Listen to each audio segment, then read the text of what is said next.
umaga, magandang tanghali at magandang gabi kung saan ka man nanonood. So today is day 55 nga pala guys, no? At ngayon, papakita ko sa inyo yung update na nangyari ngayon. Maganda yung update ngayon guys. Let's go! Yun no? Ganda na! Ay, dalawa ha? Susubo mo kayo na lola. Buntis ang tita kayo mo. Ano? Ganda na! Sasabihin. Bakit ka ba natakot? Alam ko na. Enjoy ba yan?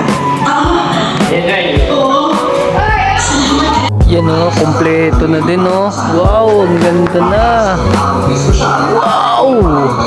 Yes sir!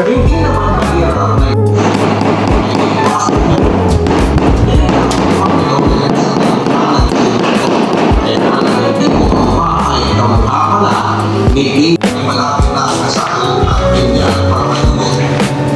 Pizza! Hindi ko mamasabi na ayaw mong ikari ang pangalan ko. Yun o. Nagkakaroon ako isip pa rin ako kung tuloy mo ang pagpapasabi kay Myla o hindi. Hindi ko So guys! tawagin ko na lamang siya sa ginawa niyang panunod ko sa akin.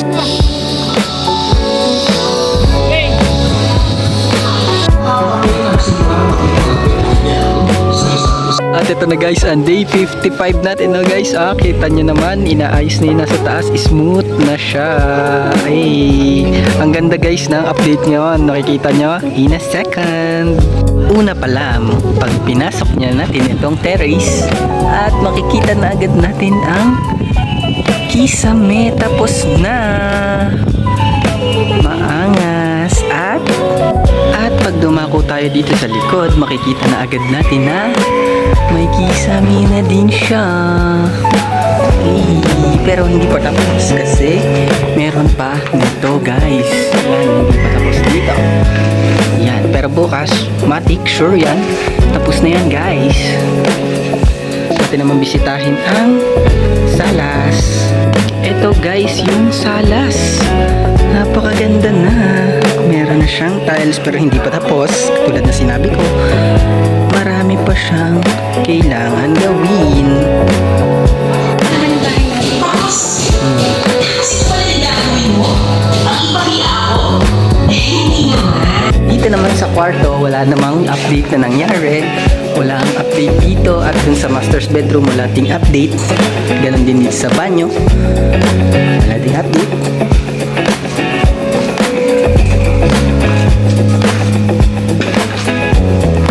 Walang update na nangyari dito. Hindi din siya na update dito kasi hindi pa tapos. Guys, nasa likod natin. May tiles na, pero hindi pa tapos. Marami pang gagawin. Dito din, hindi pa tapos. Meron pa siya dito. Kisame, ito mga pala yung magiging dining area natin, no? Hindi pa siya tapos. Marami pa siyang kailangan gawin. Ganun din sa salas. At sa mga kwarto, marami pa rin gagawin. Pero in the meantime, yun lang yung update ngayon. Yan, kitang-kita nyo naman guys. Maganda na dito sa labas oh. Bungad na bungad pa lang. Napakalaki ng bahay na pinagawa namin. Wow. Kitang-kita na agad guys. Napakalaki, napakalaki.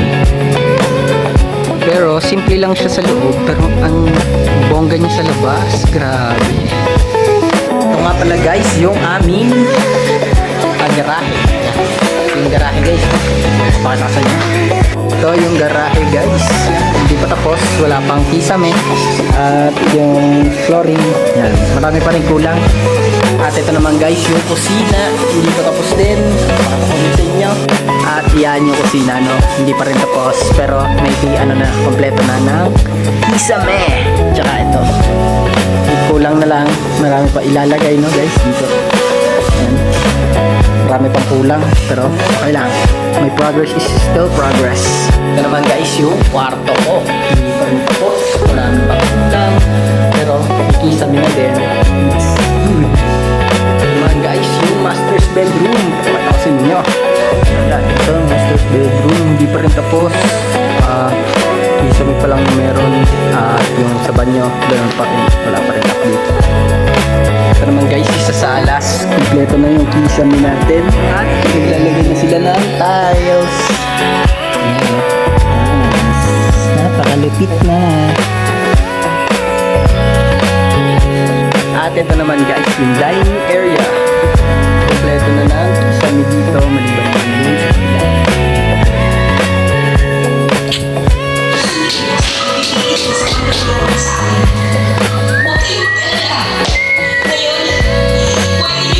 At ito naman guys, yung taas ano. So yan, proven and tested na. Talagang waterproof na talaga siya. Yan, waterproof na talaga siya guys. Yan, umulan kasi kagabi.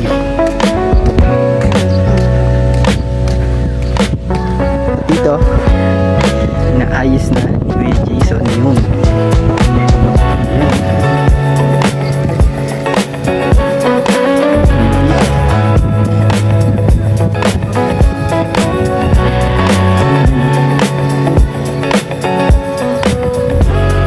Yun lamang ang update ngayong day 55 no guys. So kita na lang tayo bukas sa day 56. Ang ganda ng update ngayon dahil nakapag-tiles na sila at saka nagawa na yung ibang mga kailangan gawin ano. Yung sa kisame konti na lang matatapos na. At kita na lang tayo bukas. Always remember, God always loves you and I love you too. Bye bye.